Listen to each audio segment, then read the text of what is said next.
Welcome to TV 999 news. ముందుగా headlines చూద్దాం.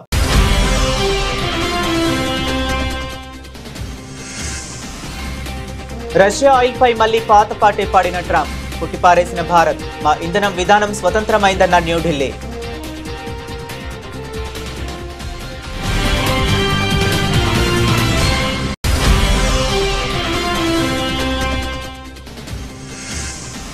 మన్ కీ బాత్ లో దేశాన్ని ఉద్దేశించి ప్రసంగించిన ప్రధాని మోదీ, వందే భారతం 150వ సంవత్సరాన్ని మనం చిరస్మరణీయంగా మార్చుకోవాలని పిలుపు.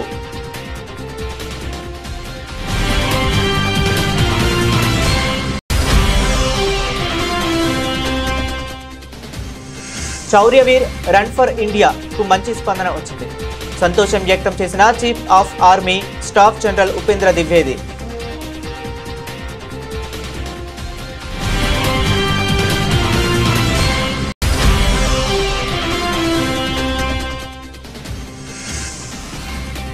బెంగళూరులో 2 నెలల్లోనే 100 కోట్లకు పైగా అదనపు ఛార్జీలు వసూలు చేశారు. సంచలన ఆరోపణలు చేసిన బీజేపీ ఎంపీ తేజస్వి సూర్య.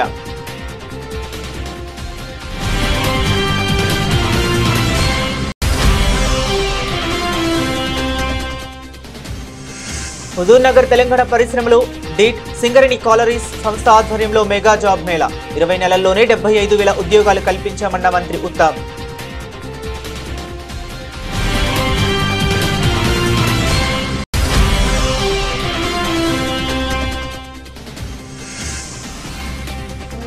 ముంతా తుఫాను ముప్పుతో ఏపీకి రెడ్ అలర్ట్ జారీ. అధికారులతో సీఎం చంద్రబాబు అత్యవసర టెలికాన్ఫరెన్స్.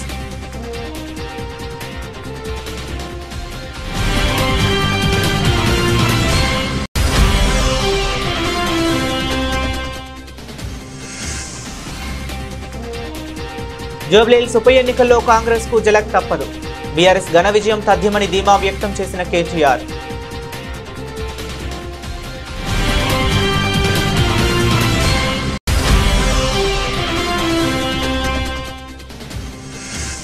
దోచుకున్నది దాచుకోవటానికే విదేశాలకు చంద్రబాబు, లోకేష్.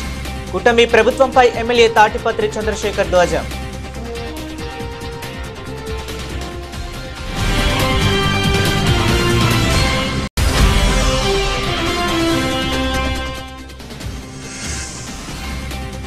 హైదరాబాద్ చాదరగట్లో పోలీసుల కాల్పులు. ఘటనా స్థలాన్ని పరిశీలించిన పోలీస్ కమిషనర్ సజ్జనార్.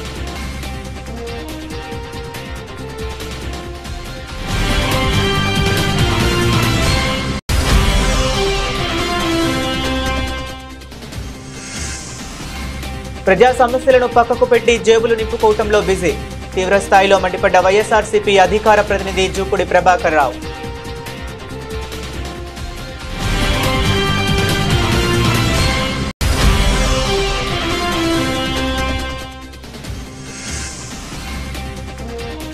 దక్షిణాఫ్రికాను చిత్తుగా ఓడించిన ఆస్ట్రేలియా. 7 వికెట్లతో సత్తా చాటిన ఆస్ట్రేలియా బౌలర్ అలానా కింగ్.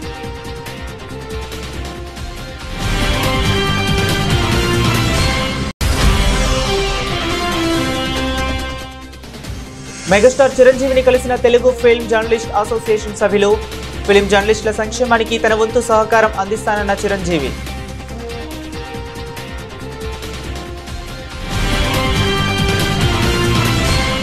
ఇక డీటెయిల్స్ చూస్తే, రష్యా నుంచి భారత్ చమురు కొనుగోళ్లను పూర్తిగా నిలిపివేస్తుందని అమెరికా అధ్యక్షుడు డొనాల్డ్ ట్రంప్ మరోసారి వ్యాఖ్యానించారు.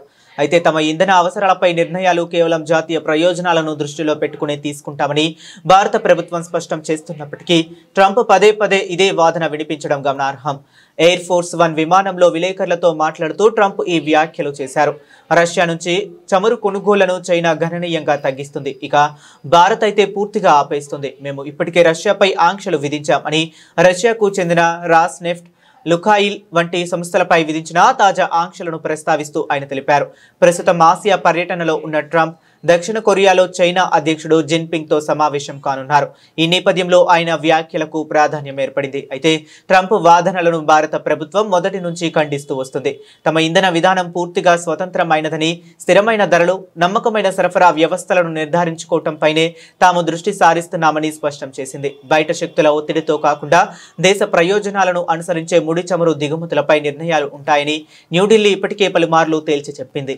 మన్ కీ బాత్ 127వ ఎపిసోడ్లో దేశాన్ని ఉద్దేశించి ప్రధానమంత్రి నరేంద్ర మోదీ ప్రసంగించారు. ఈ సందర్భంగా ప్రధాని మోదీ మాట్లాడుతూ వందే మాతరం 150వ సంవత్సరాన్ని మనం చిరస్మరణీయంగా మార్చుకోవాలి. రాబోయే తరాలకు ఈ వారసత్వాన్ని ముందుకు తీసుకువెళ్లాలి. రాబోయే కాలంలో దేశవ్యాప్తంగా వందే మాతరంకు సంబంధించిన అనేక కార్యక్రమాలు నిర్వహించబడతాయి.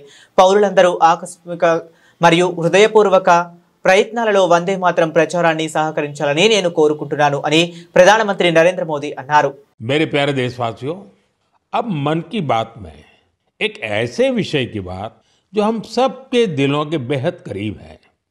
ये विषय है हमारे राष्ट्रगीत का, भारत का राष्ट्रगीत यानी वंदे मातरम।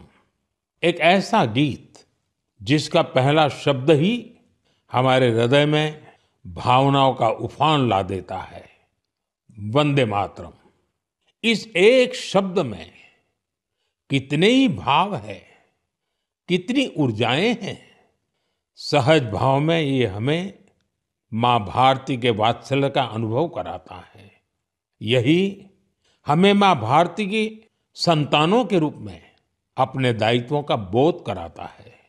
अगर कठिनाई का समय होता है तो वंदे मातरम का उद्घोष 140 करोड़ भारतीयों को एकता की ऊर्जा से भर देता है। साथियों, राष्ट्रभक्ति, मां भारती से प्रेम, ये अगर शब्दों से परे की भावना है तो वंदे मातरम उस अमूर्त भावना को साकार स्वर देने वाला गीत है। శౌర్యవీర్ రన్ ఫర్ ఇండియాకు మంచి స్పందన వచ్చిందని chief of army staff general Upendra Dwivedi అన్నారు. ఈ విషయమై ఆయన మాట్లాడుతూ ఇంత పెద్ద సంఖ్యలో ఇక్కడికి వచ్చినందుకు ప్రజలకు ధన్యవాదాలు తెలిపారు. ఈసారి శౌర్యవీర్ కోసం తాము నిర్వహించిన మ్యారథాన్ రేసులో 21 కిలోమీటర్లు, 10 కిలోమీటర్లు, 5 కిలోమీటర్లు మరియు 3 కిలోమీటర్ల దూరాలు ఉన్నాయన్నారు. అతి ముఖ్యమైన విషయం ఏమిటంటే భారత ప్రజల నుండి భారత సైన్యానికి తమకు లభించిన అపారమైన మద్దతు ఇది తమని నిజంగా प्रोत्साहिंचिंదని అన్నారు. सबसे पहले मैं आपका शुक्रिया अदा करना चाहता हूं कि आप इतनी तादाद में यहां पर लोग आए। जैसे आपको पता है कि इस बार जो हमने शौर्यवीर जो हमने मैराथन रेस रखी है, इसमें 21 किलोमीटर, 10 किलोमीटर, 5 किलोमीटर और 3 किलोमीटर में हमने डिस्टेंस रखा था। सबसे महत्वपूर्ण बात यह है कि ये भारतीय सेना के साथ जो एक सपोर्ट हमें मिला है वो बहुत ही हमारे लिए कहना चाहिए कि बहुत ज़्यादा हमें उससे हौसला अफजाई हुई है, क्योंकि इस बार जो हमारे 8000 साथी आज यहाँ पर दौड़े हैं उसमें 2/3 लोग सिविलियन हैं जिसने फ़ौज को सपोर्ट करने का बीड़ा उठाया है। यहाँ तक कि हमें कभी फौजी भाइयों को रोकना पड़ा क्योंकि हमारे पास रजिस्ट्रेशन ओवरफ्लो कर गया था।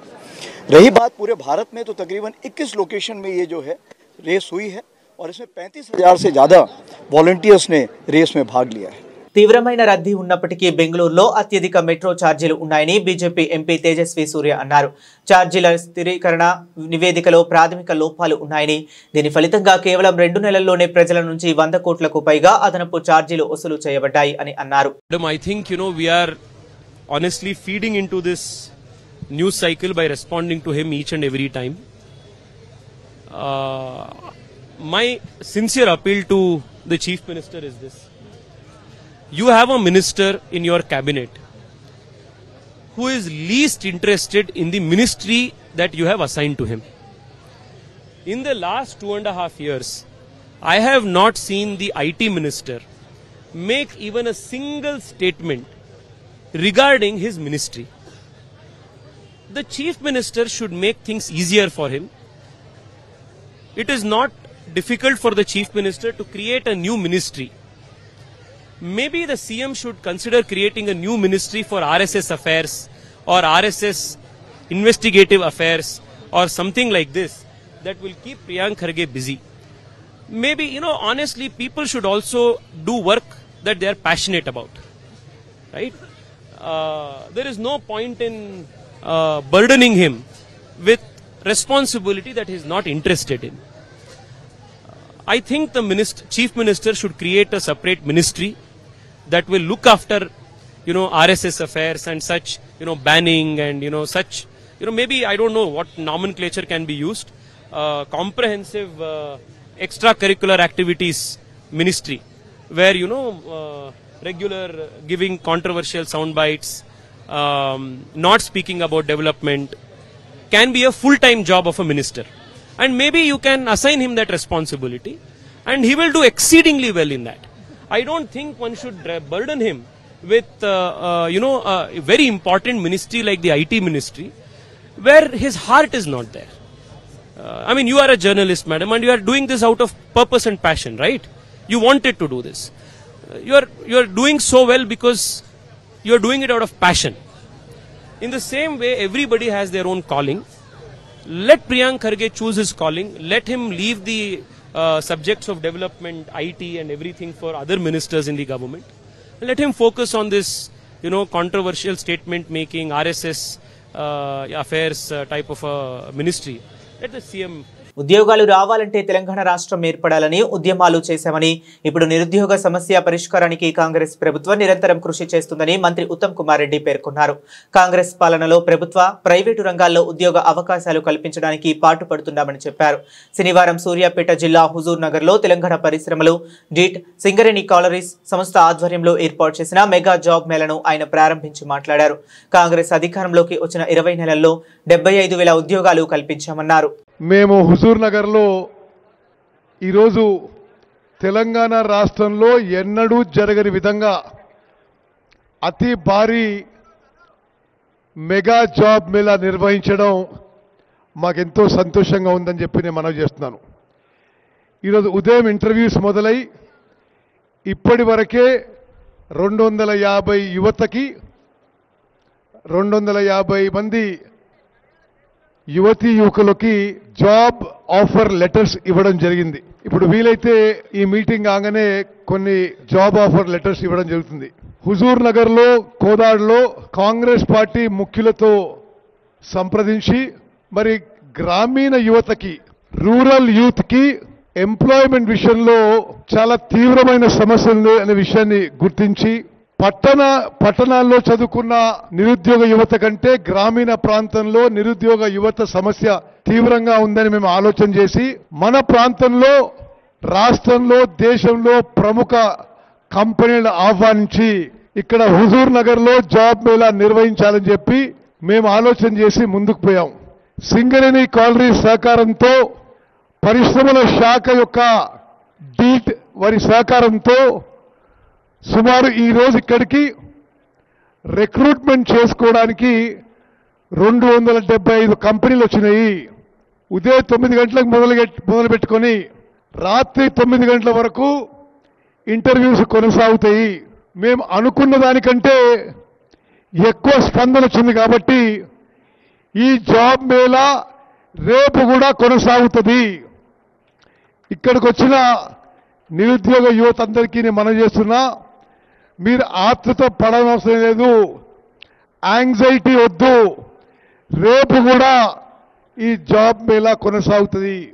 తెలంగాణ రాష్ట్రం ఏర్పడ్డదే ఒక ముఖ్య అంశం. ఆంధ్రప్రదేశ్ రాష్ట్రంపై మొంతా తుఫాను విరుచుకుపడుతుందన్న వాతావరణ శాఖ హెచ్చరికల నేపథ్యంలో రాష్ట్ర ప్రభుత్వం పూర్తి స్థాయిలో అప్రమత్తమైంది. యుఏఈ పర్యటన నుంచి తిరిగి వచ్చిన ముఖ్యమంత్రి చంద్రబాబు శనివారం అన్ని జిల్లాల కలెక్టర్లు, ఎస్పీలు, ఇతర ఉన్నతాధికారులతో టెలికాన్ఫరెన్స్ నిర్వహించి తుఫాను ఎదుర్కొనేందుకు అధికార యంత్రాంగాన్ని సన్నద్ధం చేశారు. ఎక్కడా ఎటువంటి ప్రాణ ఆస్తి నష్టం జరగకుండా చూడటమే ప్రభుత్వ ప్రథమ కర్తవ్యమని ఆయన స్పష్టం చేశారు. వాతావరణ శాఖ జారీ చేసిన రెడ్ అలర్ట్ను ప్రస్తావిస్తూ ఈ నెల 26, 27, 28, 29 తేదీల్లో తుఫాను ప్రభావం రాష్ట్రంపై తీవ్రంగా ఉంటుందని సీఎం తెలిపారు. ముఖ్యంగా ఈ నెల 28వ తేదీ సాయంత్రం కాకినాడ సమీపంలో మెంతా తుఫాను తీవ్ర తుఫానుగా మారి తీరం దాటుతుందని, ఆ సమయంలో గంటకు 90 నుంచి 110 కిలోమీటర్ల వేగంతో పెనుగాలులు వీస్తాయని అంచనా వేస్తున్నట్లు వివరించారు. దీని ప్రభావం శ్రీకాకుళం నుంచి తిరుపతి వరకు ఉంటుందని, 80 నుంచి 100 మిల్లీమీటర్ల మేర భారీ వర్షం కురిసే అవకాశం ఉన్నందున ఇప్పటి నుంచే సమగ్ర సన్నాహక చర్యలు చేపట్టాలని ఆదేశించారు. ఈ విపత్తుల సమయంలో ప్రజల ప్రాణాలను కాపాడటం కంటే ముఖ్యమైనది ఏదీ లేదు. ప్రతి జిల్లా కలెక్టర్ ప్రత్యేక కార్యాచరణ ప్రణాళికతో సిద్ధంగా ఉండాలి. తక్షణమే సహాయక చర్యలు చేపట్టేందుకు అవసరమైన వనరులను సమకూర్చుకోవాలి అని చంద్రబాబు నిర్దేశించారు. జూబ్లీహిల్స్ ఉప ఎన్నికల్లో కాంగ్రెస్ కు జలక్ తప్పదని, బీఆర్ఎస్ ఘన విజయం తథ్యమని బీఆర్ఎస్ వర్కింగ్ ప్రెసిడెంట్ కేటీఆర్ స్పష్టం చేశారు. మెజారిటీ కోసం గులాబీ శ్రేణులు శ్రమించాలని విజ్ఞప్తి చేశారు. ఎలాంటి పొరపాట్లకు తావివ్వకుండా కష్టపడి పనిచేయాలని, మాగంటి గోపీనాథ్ చేపట్టిన మంచి పనులను ప్రజల్లోకి తీసుకువెళ్లి ఆయన సతీమణి సునీత విజయానికి కృషి చేయాలని పిలుపునిచ్చారు. మోసం చేసిన కాంగ్రెస్ కు జూబ్లీహిల్స్ ప్రజలు ఓటుతోనే బుద్ధి చెప్పాలని కోరారు. పింఛన్లు పెంచుతాం, మహిళలకు నెలకు 2,500 ఇస్తాం, పెండ్లి చేసుకున్న ఆడబిడ్డలకు తులం బంగారం ఇస్తాం, యువతులకు యువకులకు స్కూటీలు ఇస్తామని చెప్పి దోఖా చేసిన హస్తం పార్టీకి బొందపెట్టాలి అని పిలుపునిచ్చారు. యావత్ తెలంగాణ ప్రజానికం జూబ్లీహిల్స్ వైపే చూస్తున్నదని, చైతన్యవంతమైన జూబ్లీహిల్స్ ప్రజలు గుద్దుడే గుద్దుడు కాంగ్రెస్ తుక్కు కావాలని సూచించారు. మనమేమో ఇక్కడ హైదరాబాద్లో ఒక సైడ్లో ఒక తిరిగి ఓటేసినాం. ఊర్లలో కొంతమంది మోసపోయినరు. మీకు ఇది ఇస్తాం అది ఇస్తాం అని చెప్పి అరచేతిలో స్వర్గం చూపెడితే ఆయనతో మోసపోయినరు, ఓట్లు వేసినరు. వీళ్ళందరికంటే ఎక్కువ బాధపడుతున్నది ఊర్లలో ఉండే మా రైతు బిడ్డలు, రైతు కుటుంబ సభ్యులే బాధపడుతూ ఉన్నారు. వాళ్ళు అంటుర్రు, వాళ్ళు చెప్తున్నారు మాకు ఫోన్లు చేసుకుంటా, అన్నా మేము కూడా జూబ్లీహిల్స్కి వస్తాం, మేము కూడా ప్రచారం చేస్తాం, మేము మోసపోయినాం, మా తీరుగా మీరు కూడా మోసపోవద్దు అని చెప్తామని చెప్పి వాళ్ళు కూడా అంటూ ఉన్నారు. దయచేసి ఇక్కడికి వచ్చిన మా ఆడబిడ్డలకు నేను చేసే విజ్ఞప్తి ఒకటే, ఎలక్షన్లు వస్తాయి పోతాయి, నాయకులు అల్టిమేట్గా మనం చూడాల్సింది ఏంటంటే నాయకుడు పార్టీ యొక్క లక్షణం చూడాలి, వాళ్ళ నీతి కూడా చూడాలి. ఇలా ఎవరు దేనికి లేవడ్డారో కూడా మీరు ఆలోచన చేయాలి. కేసీఆర్ ఉన్నప్పుడు ఎట్లుండే పరిస్థితి ఇవాళ ఎట్లయింది మీరు ఒక్క నిమిషం. 2 ఏళ్లలో కాంగ్రెస్ ప్రభుత్వం వచ్చినాక ఒక్క మంచి పని ఏదన్నా ఒక్కటి చేసిరా ఒక్కసారి మీరు ఆలోచించండి. ఏమైనా గట్టిగా అడిగినాం అనుకో కాంగ్రెస్ వాళ్ళను ఒకటే చెప్తారు, ఫ్రీ బస్సు పెట్టినాం కదా అంటారు. ఫ్రీ బస్సు నేనేమంటున్నా అంటే మేము దానికి ఖిలాఫ్ కాదు, కానీ కుడి చేత్తో నుంచి ఎడమ చేత్తో తీసుకునేది ఆడోళ్ళకి ఫ్రీ అట, మరి మగోళ్ళకి డబుల్ రేట్ అట. ఇది ఎక్కడ రీతి? అది ఇచ్చినట్ట తీసుకున్నట్ట? ఏమన్నా ఇచ్చినట్టేనా? ఆడోళ్ళకు ఫ్రీ, మగోళ్ళకు డబుల్ టికెటు, పిల్లలు ఉంటే వాళ్ళ బస్ పాసులు కూడా 25% పెంచారు. అప్పుడు పెరిగినట్ట లాభం జరిగినట్ట? ఆలోచన చేయరు మీరు కూడా. అట్లే ఇంకొక మాట కూడా మీరు ఆలోచన చేయండి. ఇప్పుడు రాజకీయ నాయకులు పార్టీలు ఎలక్షన్ల ముందు మేనిఫెస్టో పెడతారు. మేనిఫెస్టో అంటే ఏంది? మనకి ఇప్పుడు ఎట్లయితే ముస్లింలకు ఖురాన్ ఉంటుందో, హిందువులకు భగవద్గీత ఉంటుందో, క్రిస్టియన్లకు బైబిల్ ఉంటుందో, ఒక రాజకీయ పార్టీకి మేనిఫెస్టో అంటే గట్లా. అంటే నీకు అది నువ్వు దాని మీదనే ప్రమాణం చేసి ఇగో ఇవన్నీ నేను చేస్తా అని చెప్పి ప్రజల దగ్గర ఓట్లు తీసుకొని అధికారంలోకి వస్తావు. కాంగ్రెస్ వాళ్ళు ఏం చేసిండ్రు? ఎన్ని చెప్పిర్రు? గ్యారంటీ కార్డులు అన్నారు, ఇంటింటికి కార్డులు వంచిరు. వచ్చినాయి కార్డులు? అప్పుడు, ఇప్పుడు కాదు. గ్యారంటీ కార్డులు అని చెప్పి ఇచ్చిర్రు. యాదుకుందా? అత్తకు 4000. అధికారంలోకి వచ్చిన నాటి నుంచి ఏపీలో దోచుకున్నది దాచుకోవటానికేనని తండ్రి కొడుకులు చంద్రబాబు, లోకేష్ విదేశాలకు వెళ్లారని, అవినీతి సొమ్ముతో విదేశాల్లో జల్చాలు చేస్తూ పెట్టుబడులకు వెళ్లినట్లు ప్రచారం చేసుకుంటున్నారని ఎర్రగొండపాలెం ఎమ్మెల్యే తాటిపర్తి చంద్రశేఖర్ ఆగ్రహం వ్యక్తం చేశారు.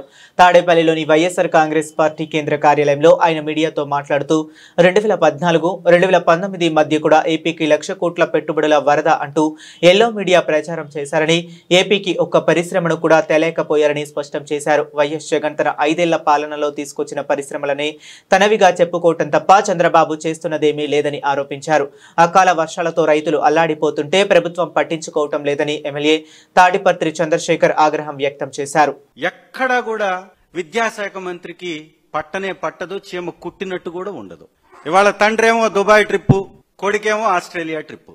పాలే కుదిరేరాయా జోడీ మీరిద్దరు. ఈ రాష్ట్రానికి అన్యాయం చేస్తూ కూడా ప్రచారం చేసుకోవటంలో మీకే సాటి.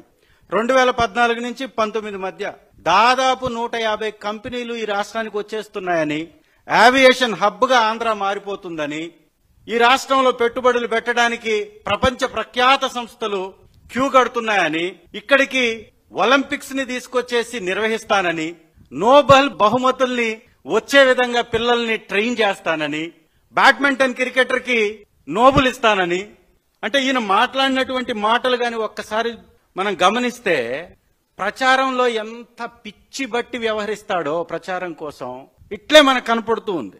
ఈ రాష్ట్రానికి ఎయిర్ బస్ వస్తుందని ఆ రోజు ఈనాడు పత్రిక 2018లో వచ్చిందా? ఎయిర్ బస్సు తెచ్చాడా? ఎక్కడన్నా ఎయిర్ బస్ ని పెట్టాడా? వచ్చిందా పెట్టుబడి? అసలు ఈ వ్యవహారం ల్యాండ్ అయిందా? అగ్రిమెంట్ అయిందా? ఇదొకటి. రాష్ట్రానికి 150 సంస్థలు వచ్చేస్తున్నాయి.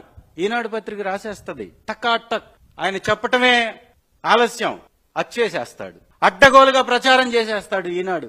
అదేవిధంగా హైబ్రిడ్ క్లౌడ్ వచ్చేస్తుంది ఈ రాష్ట్రానికి.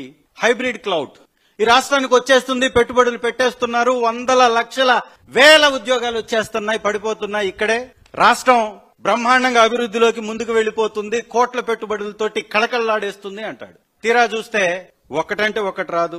రాష్ట్రానికి సౌదీ అరామ్కో, ఇంకా పెద్ద తాటికాయంత అక్షరాలతో ఆంధ్రాకి అలీబాబా వచ్చేసినట్టు, పెట్టుబడులు పెట్టేసినట్టు, ఉద్యోగాలు ఇచ్చేసినట్టు.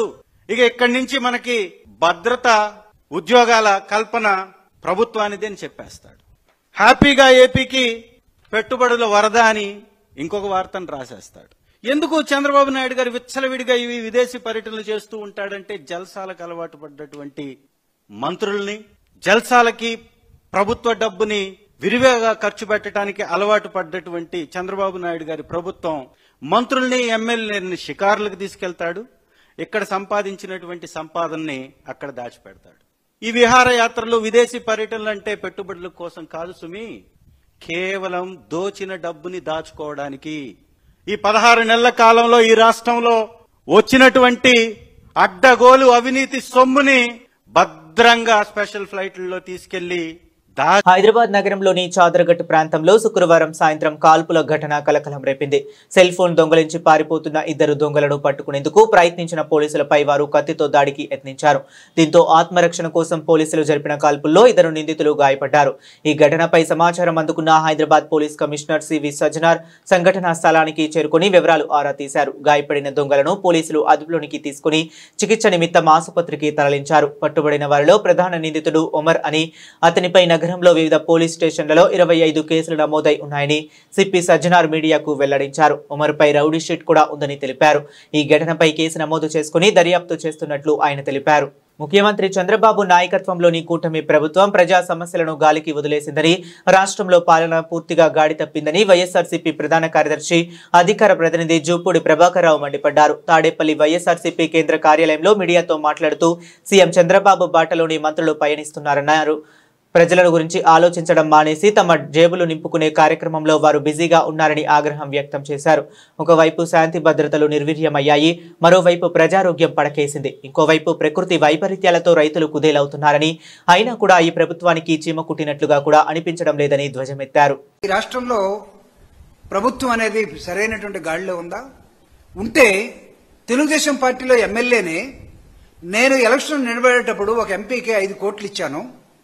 5 కోట్లు ఎలా ఇచ్చానంటే బ్యాంకు ద్వారా ఇంత, ఇంకొక ద్వారా ఇంత, అతను లెక్కలు చెప్తా ఉన్నాడు. గెలిచిన ఎంపీ మొత్తం ఇసుక మీద పడి వ్యాపారం చేస్తున్నాడు, న్యాచురల్ రిసోర్సెస్ మొత్తం కూడా నాశనం చేస్తున్నాడని తెలుగుదేశం పార్టీలోనే ఈరోజు వాళ్ళకే వాళ్ళు ప్రశ్నించుకొని సమాధానం చెప్పే దశలోకి వెళ్ళిపోయారు. వైఎస్ఆర్ కాంగ్రెస్ పార్టీ అదే ప్రశ్నిస్తూ ఉంది. కానీ వైఎస్ఆర్ కాంగ్రెస్ పార్టీని బుకాయిస్తున్నారు. పాపం ఇక్కడ జరుగుతున్న అంశాలకి దుబాయ్ నుంచి ఒకరు, ఆస్ట్రేలియా నుంచి ఒకరు తండ్రి కొడుకులు పోటీపడి బుకాయించాలని చూసినా ఎక్కడ ఏమాత్రం ఏ ఎమ్మెల్యే ఆగటం లేదు. ఒక ఎమ్మెల్యే అయితే మెడికల్ కాలేజీ కట్టడం అంత ఈజీ అనుకున్నారా అని మంత్రిగా ఉన్నటువంటి ఒక మంత్రి, ఎమ్మెల్యే కమ్ మినిస్టర్, అంటే మెడికల్ కాలేజీలు ఎలా కడతారో వైఎస్ఆర్ కాంగ్రెస్ పార్టీ గత 5 సంవత్సరాల్లో కరోనా ఉన్నప్పటికీ, అనేకమైన ఇబ్బందులు ఉన్నప్పటికీ 17 మెడికల్ కాలేజెస్ ని ఎలా తీసుకొచ్చి ఎలా స్టార్ట్ చేసిందో, ఎలా కొన్నింటిని కంప్లీట్ చేసిందో కనపడటం లేదా? సంపద సృష్టిస్తాం అన్నటువంటి చంద్రబాబు నాయుడు గారు అదేదో దుబాయ్లో ఉందట, లేకపోతే ఇంకో చోట ఉందట, అడగబరిగెత్తున్నాడు. ఇక్కడ కాదు సృష్టించడం. డర్టీయెస్ట్ పరిపాలన, the worst administration. Nobody is addressing pageants. రైతుల గురించి, రైతాంగాన్ని గురించి, పంట నష్టాల గురించి, వాళ్ళ దిగుబడుల గురించి, మార్కెట్ రేట్ల గురించి ఈ రాష్ట్రంలో మాట్లాడటానికి మంత్రి కరువయ్యాడు, ప్రభుత్వం కరువైపోయింది. రైతాంగాన్ని వదిలేశారు. రైతాంగాన్ని వదిలేసి మీరు ఎక్కడ పెట్టుబడుల కోసం ఎక్కడ తిరుగుతున్నాడు అంటే రైతును మీరు ఏ విధంగా భావిస్తూ ఉన్నారు? ముఖ్యం కాదా? వైఎస్ఆర్ కాంగ్రెస్ పార్టీ వాళ్ళ పేర్లు రాసుకొని వాళ్ళని శిక్షించడం కోసం రెడ్ బుక్ అనేదాన్ని ఒకదాన్ని చూపిస్తున్నారేమో అనుకున్నారు. కానీ రెడ్ బుక్ అనేది తన పార్టీలోనే, తన ప్రజల మీదనే ప్రయోగించే దశలోకి ఈరోజు రెడ్ బుక్ వెళ్ళిపోయిందని ఈరోజు తెలుగుదేశాన్ని కూటమిని గెలిపించినట్టు ప్రజలు అనుకుంటూ ఉన్నారు. డిప్యూటీ సీఎంగా ఉన్న అతను తన నియోజకవర్గాన్ని వదిలేసి భీమవరంలో ఏలు పెట్టి భీమవరంలో ప్యాకెట్ ఆడుతూ ఉంటే అక్కడ ఉన్నటువంటి డిఎస్పీ ఏం చేస్తున్నాడనే డైరెక్ట్ గా డీజీపీకి ఒక లెటర్ రాస్తాడు. అంటే ప్యాకెట్ ఉన్నట్టా లేనట్టా? ప్యాకెట్ ఉంటే ఇది నాణ్యమైన ప్యాకెట్ అందామా, నాణ్యమైన మందులాగా? ఏమో చంద్రబాబు నాయుడు గారు నాణ్యమైన ప్యాకెట్ని ఏమైనా ఆడిస్తున్నాడేమో. మహిళల వన్డే ప్రపంచ కప్ లో సెమీఫైనల్ సమీకరణాలు స్పష్టమయ్యాయి. శనివారం జరిగిన లీగ్ మ్యాచ్ లో ఆస్ట్రేలియా చేతిలో దక్షిణాఫ్రికా ఘోరంగా ఓడిపోవడంతో సెమీస్ లో టీమిండియా ఎవరితో తలపడందో తెలిపోయింది. పాయింట్ల పట్టికలో అగ్రస్థానంలో ఉన్న ఆస్ట్రేలియాతో భారత్ అక్టోబర్ 30న సెమీఫైనల్స్ లో అమీతుమీ తేల్చుకోనుంది. ఇందోర్లో జరిగిన నేటి లీగ్ మ్యాచ్ లో ఆస్ట్రేలియా బౌలర్ అలానా కింగ్ 7/18 తన స్పిన్ తో మాయ చేసింది. ఆమె ధాటికి సౌత్ ఆఫ్రికా బ్యాటింగ్ లైనప్ పేకమేడలా కూలిపోయింది. కేవలం 24 ఓవర్లతో 97 పరుగులకే సఫారీ జట్ ఆల్అౌట్ అయింది. లారా ఓల్వర్ట్ 31, సినాలో జఫ్తా 29, నాడిన్ డిక్లర్క్ 14 మినహా మరే బ్యాటర్ రెండంకెల స్కోర్ చేయలేకపోయారు. 98 పరుగుల స్వల్ప లక్ష్యంతో బరిలోకి దిగిన ఆస్ట్రేలియా సులువుగానే విజయాన్ని అందుకుంటుంది. ఫోర్బ్ లీచ్ ఫీల్డ్ 5, ఎలిస్ ఫెర్రీ 0 త్వరగా అవుట్ అయినప్పటికీ జార్జియా వాల్ 38, బెత్ ముని 42 బాధ్యతగా ఆడినట్టు జట్టు గెలిపించారు. 16.5 ఓవర్లలో 3 వికెట్లు కోల్పోయి ఆసీస్ లక్ష్యాన్ని ఛేదించింది. ఈ విజయంతో ఆస్ట్రేలియా 7 మ్యాచ్లలో 6 విజయాలు 13 పాయింట్లతో టేబుల్ టాపర్ గా నిలిచింది. తెలుగు ఫిల్మ్ జర్నలిస్ట్ అసోసియేషన్ నూతనంగా ఎన్నికైన సభ్యులు నిన్న మెగాస్టార్ చిరంజీవిని మర్యాదపూర్వకంగా కలిశారు. ఈ సందర్భంగా అసోసియేషన్ ప్రతినిధులు సంస్థ చేపడుతున్న సంక్షేమ కార్యక్రమాలు, భవిష్యత్ ప్రణాళికల గురించి చిరంజీవికి వివరించారు. ప్రధానంగా సినీ జర్నలిస్టుల కోసం హెల్త్ ఇన్సూరెన్స్, యాక్సిడెంట్ పాలసీ వంటి పథకాలు అమలులో ఉన్నాయని, ప్రమాదం లేదా అనారోగ్యం సంభవించినప్పుడు తక్షణ సహాయం అందించడమే తమ ప్రధాన లక్ష్యమని టీఎఫ్జేఏ సభ్యులు తెలిపారు. అలాగే భవిష్యత్తులో జర్నలిస్టుల కోసం హౌసింగ్ సొసైటీ, క్లబ్ హౌస్ ఏర్పాటు చేయాలనే ఆలోచనలో ఉన్నామని వెల్లడించారు. ఈ సందర్భంగా వారి కార్యక్రమాల గురించి తెలుసుకున్న చిరంజీవి అసోసియేషన్ ప్రతినిధులను అభినందిస్తూ జర్నలిస్టుల సంక్షేమం కోసం తన వంతు సహాయం అందిస్తానని హామీ ఇచ్చారు. ఈ సమావేశంలో టీఎఫ్జేఏ అధ్యక్షుడు వైజే రాంబాబు, ప్రధాన కార్యదర్శి ప్రసాద్ రఘు, కోశాధికారి సురేందర్ కుమార్ నాయుడు, ఇతర కమిటీ సభ్యులు పాల్గొన్నారు. ఇందుకు సంబంధించిన ఫోటోలు, వీడియోలను టీఎఫ్జేఏ తన సోషల్ మీడియా ఖాతా ఎక్స్ లో పోస్ట్ చేసింది. బులెటిన్ ముగించే ముందు మరొకసారి హెడ్లైన్స్ చూద్దాం.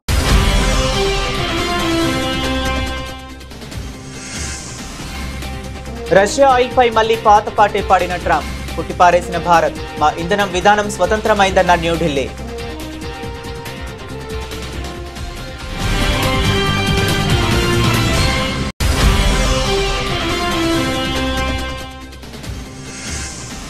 మన్ కీ బాత్ లో దేశాన్ని ఉద్దేశించి ప్రసంగించిన ప్రధాని మోదీ, వందే భారతం 150వ సంవత్సరాన్ని మనం చిరస్మరణీయంగా మార్చుకోవాలని పిలుపు.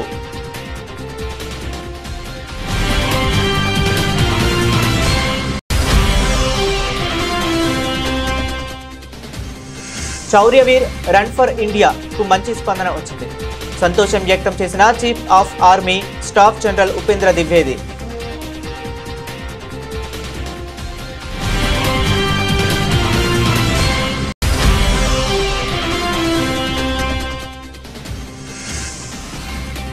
బెంగళూరులో 2 నెలల్లోనే 100 కోట్లకు పైగా అదనపు ఛార్జీలు వసూలు చేశారు.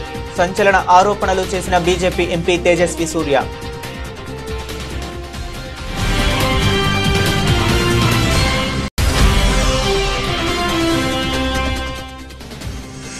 హుజూర్ నగర్ తెలంగాణ పరిశ్రమలు డీట్ సింగరేణి కాలరీస్ సంస్థ ఆధ్వర్యంలో మెగా జాబ్ మేళా. 20 నెలల్లోనే 75,000 ఉద్యోగాలు కల్పించామన్న మంత్రి ఉత్తమ్.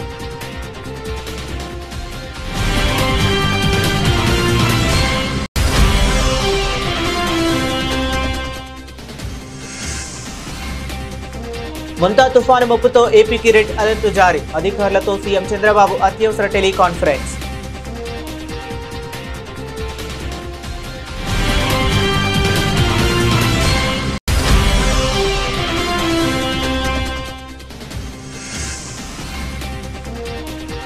జూబ్లీహిల్స్ ఉప ఎన్నికల్లో కాంగ్రెస్ కు జలక్ తప్పదు. బీఆర్ఎస్ ఘన విజయం తథ్యమని ధీమా వ్యక్తం చేసిన కేటీఆర్.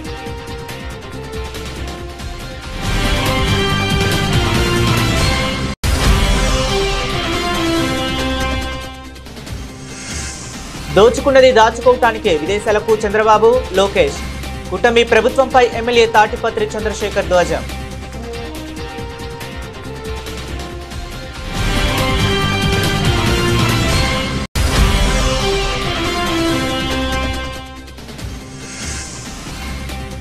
హైదరాబాద్ చాదరగట్లో పోలీసుల కాల్పులు. ఘటనా స్థలాన్ని పరిశీలించిన పోలీస్ కమిషనర్ సజ్జనార్.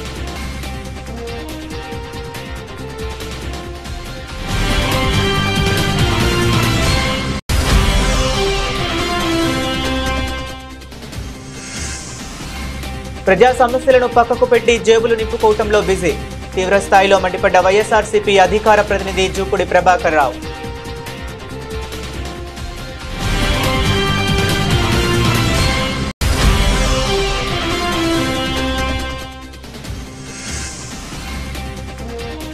దక్షిణాఫ్రికాను చిత్తుగా ఓడించిన ఆస్ట్రేలియా.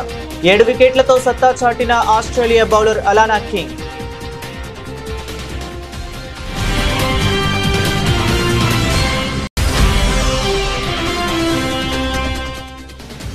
మెగాస్టార్ చిరంజీవిని కలిసిన తెలుగు ఫిల్మ్ జర్నలిస్ట్ అసోసియేషన్ సభ్యులు. ఫిల్మ్ జర్నలిస్టుల సంక్షేమానికి తన వంతు సహకారం అందిస్తానన్న చిరంజీవి.